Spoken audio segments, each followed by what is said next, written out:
நீங்க வாழ்க்கையில முதல் முறையா ஒரு லோன் வாங்குறீங்க. இப்ப நீங்க தெரிஞ்சுக்க வேண்டிய சில விஷயங்கள் இருக்கு. இந்த லோன் ரூ. 25,000 கவர்மெண்ட் உடைய காசு, முதலீட்டாளருடைய காசு. 4 பேர் வந்து குடுத்த காச நாங்க டெபாசிட் வாங்கி, அதுல இன்ட்ரெஸ்ட் குடுத்து, அதுல நாங்க உங்களுக்கு குடுக்குறோம். இந்த ரூ. 25,000 வாங்குன பிறகு மாசம் ரூ. 1,000 நீ வந்து இஎம்ஐ கட்டணும். மாசம் இஎம்ஐ கட்டலான்னு வந்த உடனே உங்க அக்கா பொண்ணு பெரியவளாகும். 2வது மாசம் இஎம்ஐ கட்டலான உடனே உங்க அண்ணன் பையனுக்கு மொட்டை அடிப்பாங்க. அதுக்கப்புறம் சளி வரும், காய்ச்சல் வரும், சனி திசை வரும், 1008 பஞ்சாயத்து வரும். இஎம்ஐ மட்டும் வராது.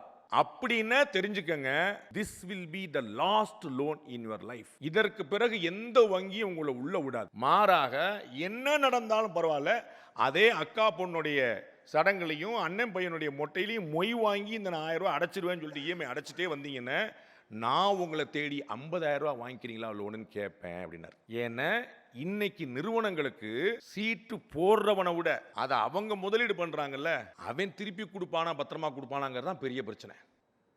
கொடுத்த வாக்குறுதியை நிறைவேற்றினார்களா அப்படிங்கிறது. டிஎன்சி நிறுவனம் எதை பெருமையாக பேசுகிறது?